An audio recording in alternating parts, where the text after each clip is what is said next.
भिक्षुनी कुंडलकेशी theory की कथा। राजगृह में एक धनी श्रेष्ठी रहता था। उसकी एक 16 वर्ष की पुत्री थी। वह देखने में बहुत सुंदर थी। इसी उम्र में लड़कियां पुरुषों की नज़रों में चढ़ जाती है। अंत माता पिता ने सतर्कता बरती। उस लड़की को घर के ऊपरी मंजिल पर एक दासी के साथ रहने की व्यवस्था कर दी।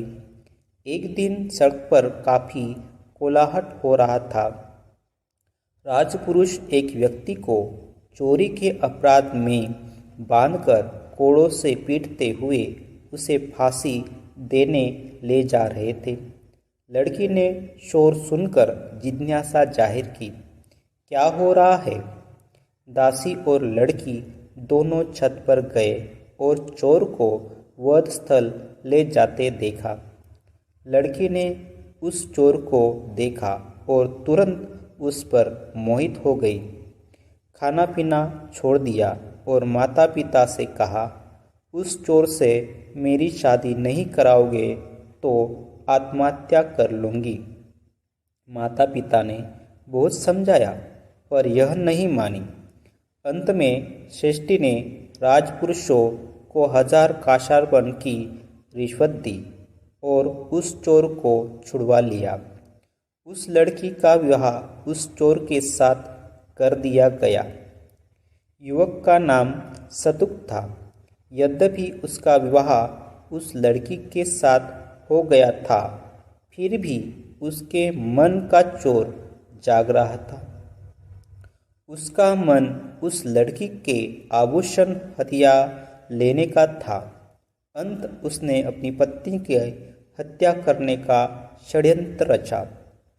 उसने खाना पीना छोड़ दिया और खाट पकड़ ली। पत्नी ने पूछा, क्या बात है?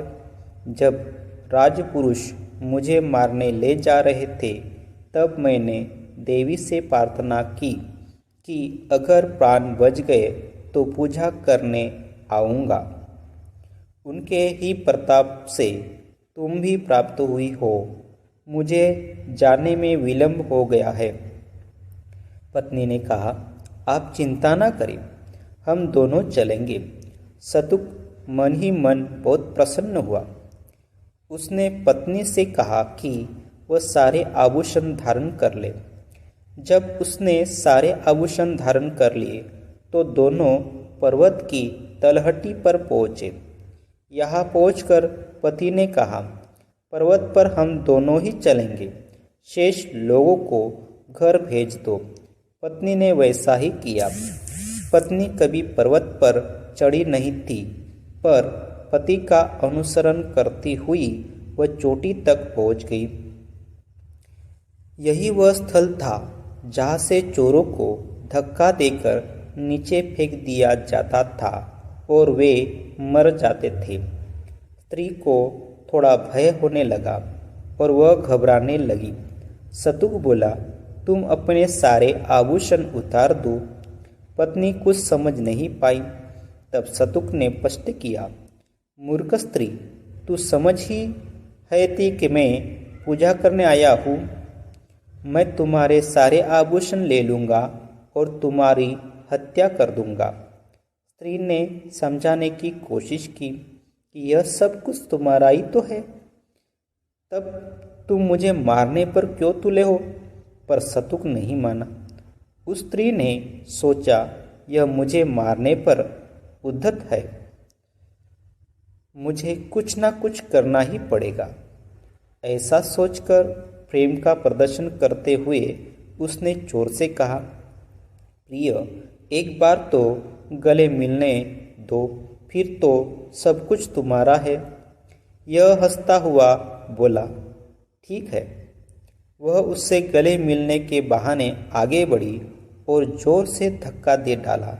वह चोर पहाड़ी की चोट से गिरकर मर गया। अब उससे सोचा, घर जाने से कोई लाभ नहीं। लोग समझेंगे कि मैंने ही अपने स्वामी को मार दिया। कोई मेरी बात पर विश्वास नहीं करेगा। अंत मुझे प्रवज्जा ले लेनी चाहिए। ऐसा सोचकर अपने सारे आभूषण वही छोड़कर प्रव्रजा के आश्रम में गई और उनसे आग्रह कर प्रवचित हो गई। उन्होंने उसे 1000 प्रश्न याद करवा दिए और कहा कि अब तुम पूरे आर्यावर्त में घूमकर लोगों के साथ शास्त्रस्थ करो। उसने अपना नाम जम्बू परिवाजिका रख लिया। लोग उससे वाद विवाद करने में सक्षम न थे। अंत कतराते थे। वह भी किसी गांव में भिक्षाटन के लिए प्रवेश करने से पूर्व बालू के ऊपर जम्बू की एक शाखा गाड़ देती थी तथा घोषणा कर देती थी, जो मेरे साथ शास्त्रास्त्र करने को तैयार हो वही उसे उखाड़ दे। इस प्रकार घूमती घूमती एक बार यह श्रावस्ती के ग्राम द्वारा पर पहुंची। यहाँ पर उसने बालू के ऊपर जम्बू की शाखा गाड़ दी और गांव में भिक्षाटन के लिए प्रवेश कर गई। गांव के बालक उस जम्बू शाखा के पास खड़े हो उसे देख रहे थे। उसी समय सारिपुत्र भी उधर से भिक्षाटन के लिए निकले। उन्होंने बच्चों से पूछा, यह क्या है? बच्चों ने पूरी बात बता दी। तब उन्होंने उनसे कहा, यह शाखा उखाड़ दो। नहीं, हमें डर लगता है। नहीं, तुम उखाड़ दो। उनके प्रश्नों का जवाब मैं दूंगा, ऐसा सारिपुत्र ने कहा। बच्चे उत्साहित हुए तथा उस शाखा को उखाड़ फेंका। थोड़ी देर बाद प्रवाजिका लौटी तो उसने पूछा कि शाखा किसने उखाड़ी है। तब बच्चों ने बता दिया, हमने आर्या के कहने पर उखाड़ा है। परिवाजिका और स्थविर सारिपुत्र का आमना सामना हुआ। वाद विवाद शुरू हुआ। परिवाजिका प्रश्न पूछती गई और स्थविर उत्तर देते गए। अंत में स्थविर ने उससे पूछा, तुम्हारे सभी प्रश्न समाप्त हो गए हो या और कुछ बाकी है? बंते, सभी समाप्त हो गए हैं। तब मैं एक प्रश्न तुमसे पूछूं? पूछिए बंते, स्थविर ने पूछा। एक नाम क्या है? परिवाजिका को इसका उत्तर ज्ञात न था। उसने अपनी हार मान ली तथा स्थविर से आग्रह किया कि वे उस प्रश्न का उत्तर बताए।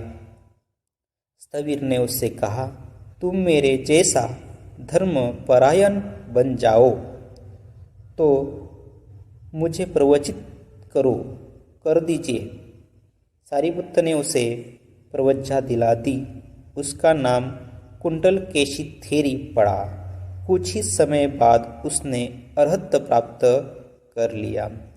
एक दिन धर्मसभा में चर्चा चली कि कुंडलकेशी का धर्म श्रवण बहुत नहीं हुआ, तब वह अरहंत कैसे बनी?